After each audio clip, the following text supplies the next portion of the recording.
Ayan, hello po, magandang umaga, magandang gabi, no? Kung nasan panig man tayo ng mundo, ayan. Dito po sa amin sa Pilipinas ay hapon ng, ano ba bang araw ngayon? Tuesday. Tuesday na, oh. Nakatayo, napakabilis ng panahon, no? Talaga ilang tulog na lang ho, magpapasko na. Ayan, mag-ipag-ipon na tayo, ha, para hindi tayo kapusin sa araw ng Pasko. At ito na sila, miracles. Oh, di ba ang ganda? Expect the wondrous to emerge. Oh, yan ha.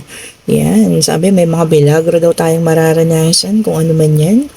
And then meron tayong ascending the mountain. Keep going forward. Oh, ayan ha. Tawag dito, keep going forward daw po ha. Huwag nang lumingon sa mga ano yan, mga nakaraan. Ayan. Mag-forward na daw po ha. And then valiant courage. Urungan muna natin itong ating mga ano para magkasya sila. Ayan. So, ayan ha. Take action with passion. Oh, see? Gawa na raw po ng mga action ha. Yung mga bagay-bagay, kung ano man yung mga gusto nyong gawin na yan, actionan na raw po. Oh, diba? Purong natin si Citrine. And syempre, crossing the bridges. Sabi dito, it's time for healing, connecting, mending, and releasing. O, sa mga iba dyan na meron pang dinadala, mga masasakit na kung ano man, ano, i-release na raw po. Ayan ha. And then sabi nga, tapusin na. Ayan ha.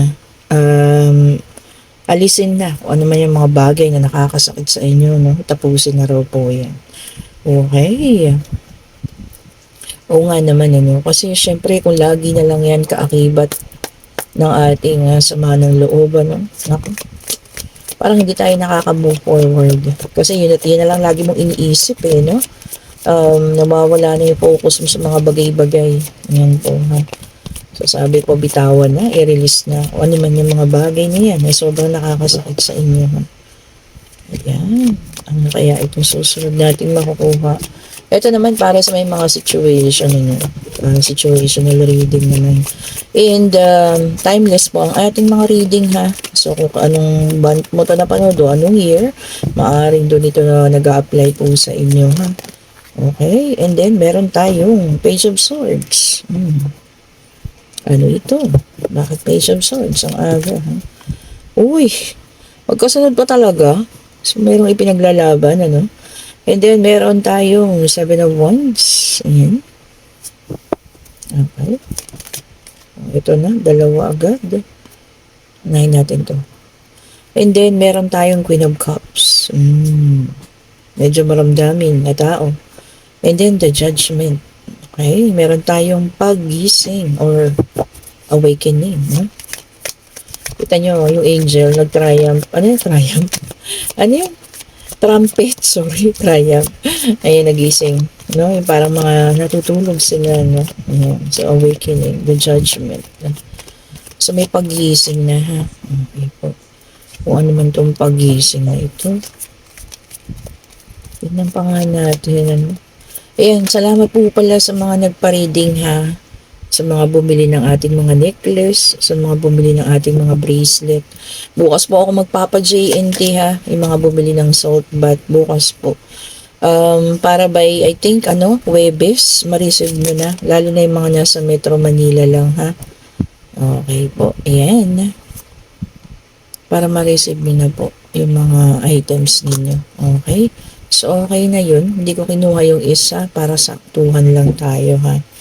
So, ayan, meron tayo, ulitin ko lang, Page of Swords, 7 of Wands, Queen of Cups, ayan, meron tayong the Judgment, 3 of Cups, meron tayong the Fool, and the Apathy card is 4 of Cups, ayan, and then meron tayong the Hangman. Okay po. So, dito kasi, parang nakita ko na agad, dito pa lang sa dalawa, meron ditong pinaglaban, ipaglalaban, kung ano man yan, ha, relasyon. Ayan, kaya lang merong dito, natuklasan, na maaaring may natuklasan isang sikreto. Ayan, may secret itong isang tao, ito, si The Fool. Ayan, kaya nanghihingi ito ng ngayon,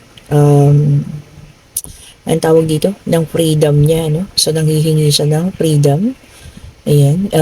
Gusto niya sana muna ng ng freedom niya. And ikaw naman, masyado kang emotional na tao. And sa pagkatuklas mo sa katotohanan, kung ano man tong katotohanan ng iyong natuklasan, ayun, nagising ka na. So, meron ng the judgment. Yan. Ngayon, nag-iisip ka pa rin kung babalikan mo sana itong taong to. Kasi mga panahon, may mga panahon ipinaglaban mo. Ayan. Hindi ka naniniwala kahit marami ka nang naririnig ng mga salisalita, ha. Kumbaga, ayan, against ka pa nga, nagagalit ka doon sa mga tao na nagsasabi ng katotohanan sa iyo, ha. Kasi bulag ka na nagmamahal. Ayan, dito sa ating The Fool. Ayan. Kaso natuklasan mo, ikaw mismo ang nakatuklas sa iyong mga mata ng mga katotohanan yan, ng mga sikreto na yan. Ayan, kaya ngayon masyado kang emosyonal. Yan po, ha. Maaring ikaw din to, regrets, no?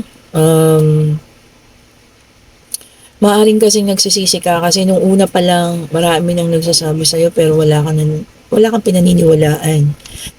Kundi siya lang, itong ating The Fool. Marami ka na rin naririnig, marami kang nakikitang red flag, pero hindi eh. Siya lang yung pinaniniwalaan mo at yung mga sinasabi niya lang ang pinaniniwalaan mo. Hanggang sa tumambat nga sa iyo ang isang sekreto.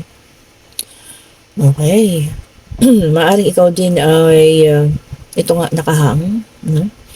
Kasi nag-iisip ka kung patatawarin pa because this is a union card, kung tatanggapin muli. No? Or kahayaan na lang. Okay po. So, ito, kailangan natin patawarin ang ating sarili, ha? Yan. Kung meron ka ba nararamdaman ngayon na sama ng loob, no?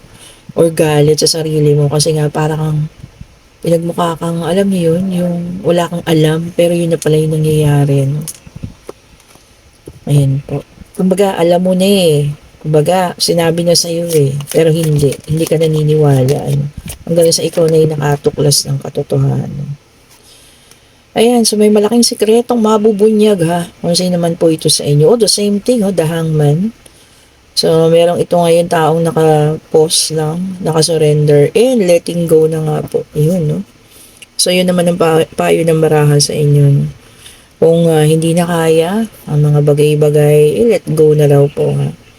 Pero depende pa rin sa inyo kasi dumating ang ating union card. So, bahala po kayo kung anong gusto nyo gawin, ha.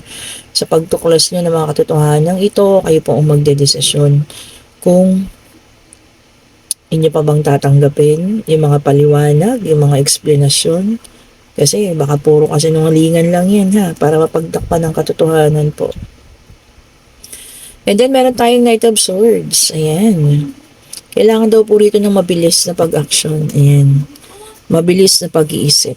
Fast thinking. Oo nga naman, alam niyo yun, bago lumala yung sitwasyon niyo, so kailangan ng pabilisin yan, kung ano man yan po, ha, na inyong iniisip na dapat pang gawin. Okay po, and then meron tayong the Sun, which is the positivity card, or maaaring ilan po yung senyales, ha, kung ano man yung milagro or mystery yung inyong matutuklasan. So, meron na tayo palang water, air, and then this is a fire sign o tag-iisa. Okay po, kasi meron dito a positivity also. This is a positivity card, which is also the Sun. Ayan, maging positive lang daw po. And then this is also signifies pregnancy. O yan, ha. So, maaring ang inyong matutuklasan ay merong nabuntis, merong magbubuntis. Kung sino man po yan, ha. Yan ang inyong matutuklasan na misteryo. Kung ano man po ito, ha. Kung yan man po yan, ha. Maaring applicable sa iba, maaring hindi. Pero ito nga ang isang matindi rito. Meron kayong matutuklasan na isang bagay po. Yan. Na ikakasakit ninyo ng sobra. And then, meron tayong Two of Cups, which is a water sign in reverse. Ayan, ha. So, meron na tayong water, air, fire, and water. Ayan. So, dito talaga magkakaroon ng breakups. Ayan na.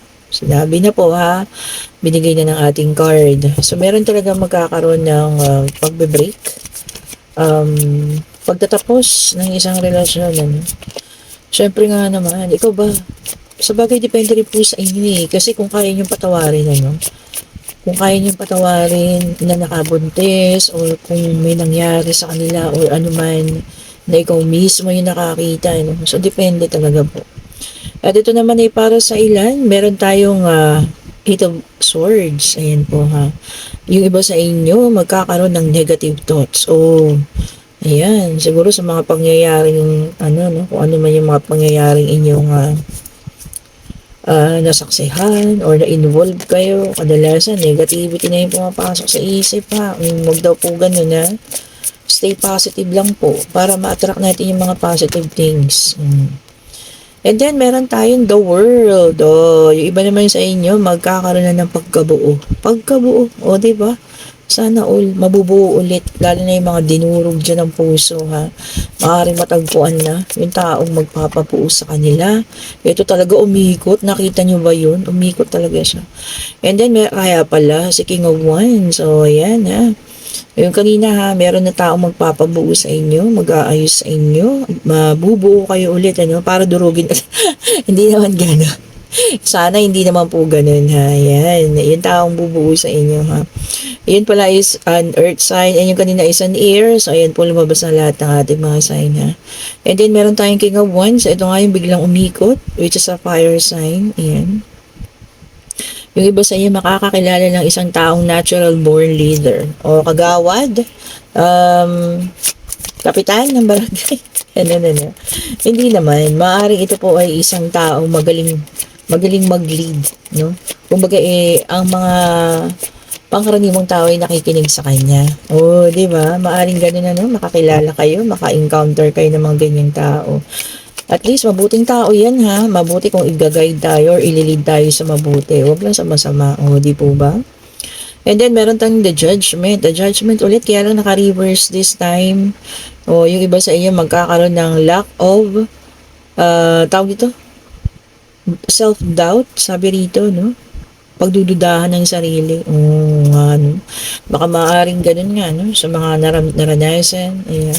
Lagi na lang pinagdududahan ng sarili. Baka iniisip na, naku, baka mali na naman ako. Baka hindi ko kaya. Mga ganun, no? Wala na yung self-confidence. Minsan, ikinakasira natin, kagagawan din ng ibang tao, eh. Hindi naman yung sarili natin mismo, eh, no? Diba? Yun ang masakit dun, eh. Minsan nasisira tayo, hindi dahil sa atin, kundi kagagawa ng ibang tao. Po. And then, meron tayong the justice o karma. See? The truth will set you free. Sa lahat na makakaalam ng katotohanan ha, yan na raw po ang tawag dito, magpapalaya sa inyo ha, so kung ano man ang pagpapanggap o kasinungalingan na relasyon na meron kayo ngayon. Ang bibigat naman ng salita ni Madam Mystic. Di po ba? Kasi yung sa una pa lang, parang, di ba, ang pagkatuklas mo sa isang katotohanan, kumbaga, ginising ka na eh. Kumbaga, ipinakita na sa'yo eh, di ba? Ito talaga siya, ito talaga yung totoo. Pero alam mo na eh, kaya lang, siguro yun na rin yung way ni Lord para talaga makita mo, no? Na ito, ganito yung taong ito. Na sobrang minamahal mo. Okay po. And then, meron tayong the star in reverse o lack of faith. Yung iba sa inyo, madi-despair. Diba? So, kung sino man po ito makakaranas sa mga ganito, no? Pulutin. Yung para sa inyo, titapan yung hindi. Okay po, marami siguro rito nakakaramdam ngayon ng lungkot. Kasi parang ang lungkot ng aking pakiramdam. Actually, kagigising ko lang, So, mahaba-haba naman yung tulog natin. Dapat sa medyo magaan yung pakiramdam. Kumain na rin po ako. Kaya lang, pero medyo talagang malungkot. Maaari siguro maraming nakakaranas sa inyo ng kalungkutan. And then, meron tayong 8 of Wands. Ayan po, which is a fire sign. Ayan. Yung iba sa inyo magkakaroon ng movement. Maaring sa love life, pagbabago. Maaari ding sa, tawag dito, pag-travel. Ayan ha, air travel kasi. Kasi mga sasakay ng mga aeroplano dyan, ayan ha, maaring matuloy na kayo. Talagang, ang nakaraan pa, ang daming pag-travel. And then, the death. Ito po, yun talagang hindi natin maiiwasan. The death signifies an ending of any relationship.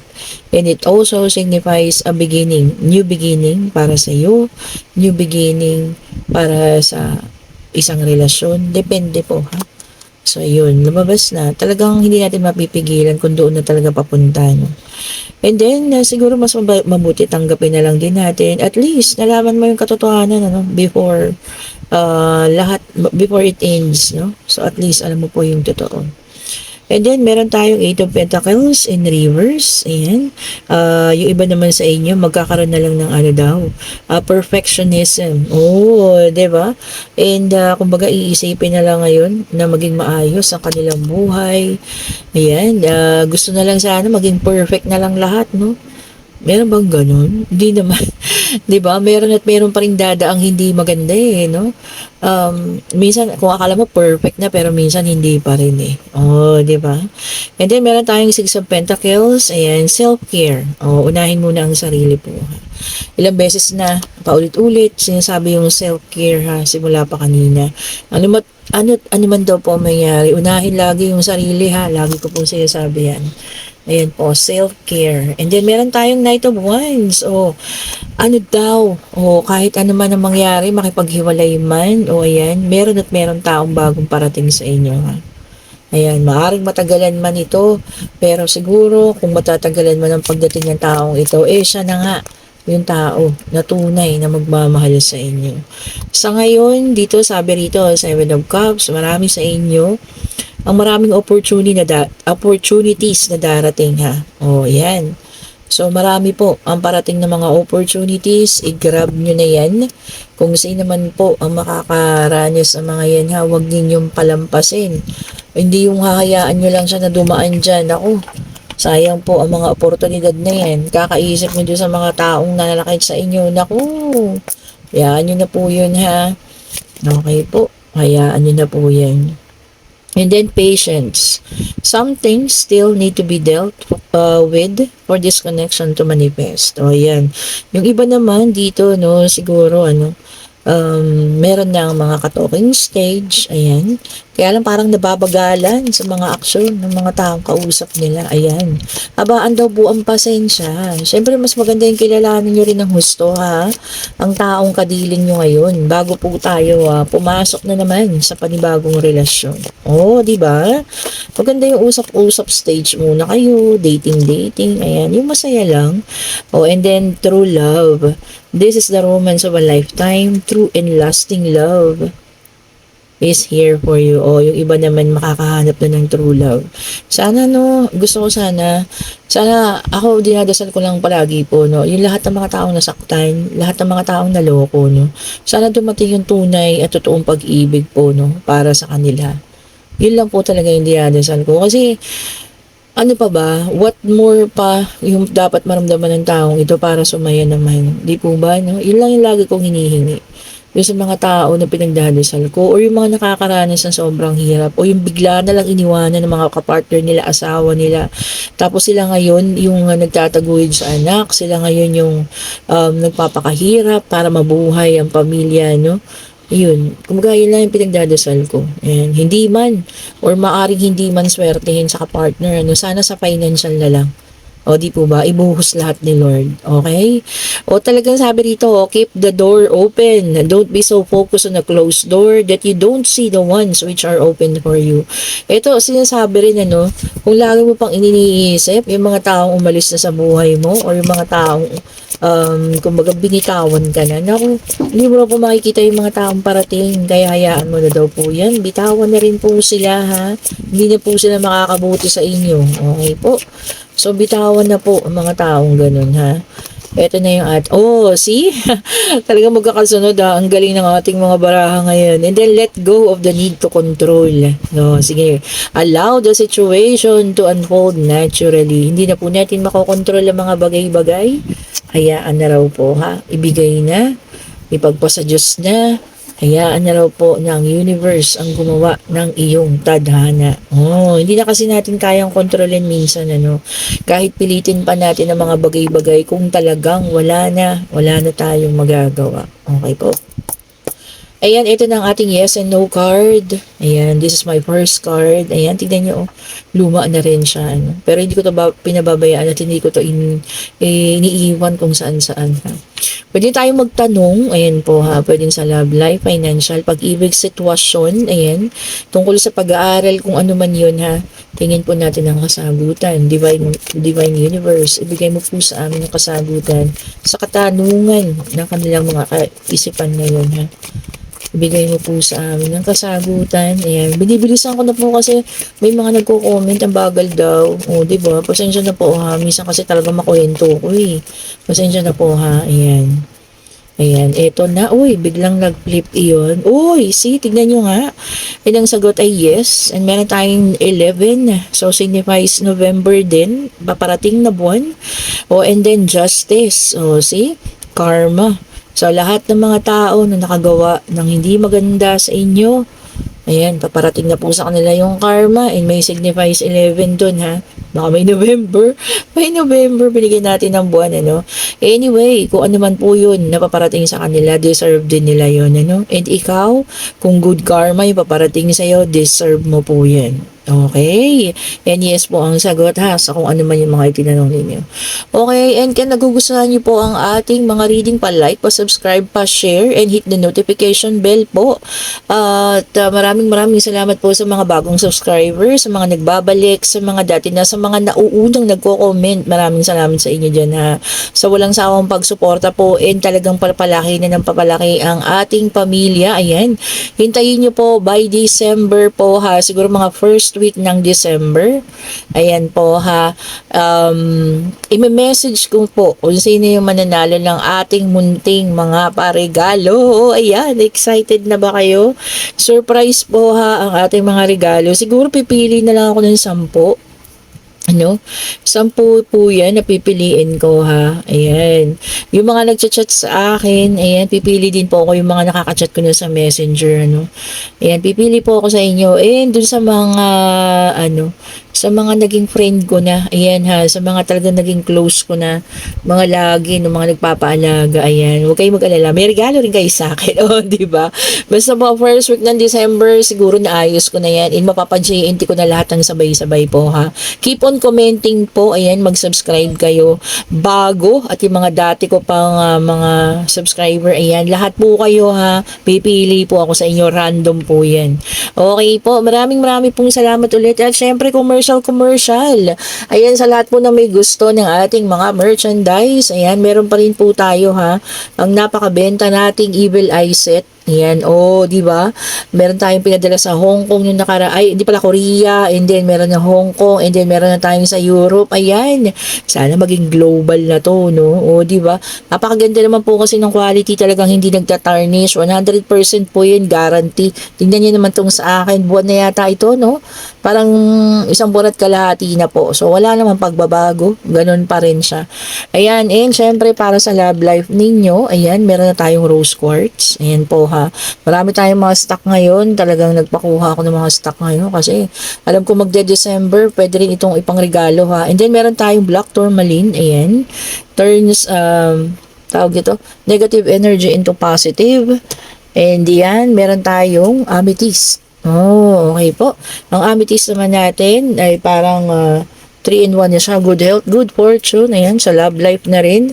And syempre ang ating Tiger Eye. At syempre itong ating nagmamaganda rito. Nakikita nyo ba yung umiikot-ikot na yun? Ayan, ang ating citrine ha. The powerful citrine mantra po ang tawag dyan. So ayan, para sa financial stability. And ang ating mga salt bath, ayan, available pa rin po ha. Kasama na rin to sa mga nakikleansing natin na dadasalan. Ayan po, sa lahat po ng nagugusto, nakakagusto ng ating mga products, inilalagay ko po sa comment section yung mga link. Especially yung parang twice na siyang nag-comment sa akin, ano, na nasa US siya. And gusto niya talagang umorder. Ma'am, paki-check niyo po yung link na nilalagay ko sa comment section po ha. Ilang beses na po kitang nakikitang nagko-comment, ano, taga-US daw siya. Yan, click mo lang ma'am yung link. Ako po mismo yung inyong makakausap. Ayan po. And kung gusto rin ng private reading, pwede rin po kayo magpabook. Malapit na ang Huwebes. Ayan ha, Huwebes and Biyernes. Yun na lang po talaga yung available kong oras po ha. Meron pa rin exception, lalo na kung talagang gustong-gusto nila pagka talagang kailangan nila ha. Pero ginagawa ko na po yung schedule Webes and Biyernes lang. Ayan, pasensya na po kayo. Hindi ko na talaga ma-accommodate kasi alam niyo yun, yung trabaho din kasi natin. Hindi ko pwedeng pabayaan po kasi yun talaga yung aking bread and butter, ang aking trabaho. Ayan, naiba po kasi yung schedule ko. Dati kasi panggabi ko, no, as in alas 11. Ngayon, naging alas 9. So, gahol-gahol tayo ngayon sa oras. Okay po, thank you so much po sa panonood. Ayan, so it's ano ba ngayon nga? Nakalimutan ko na naman. Tuesday. Ayan. Wednesday na bukas. So, Tuesday po ngayon. Happy Tuesday sa lahat ha. Ingat-ingat po. Have a great day. Bye-bye po.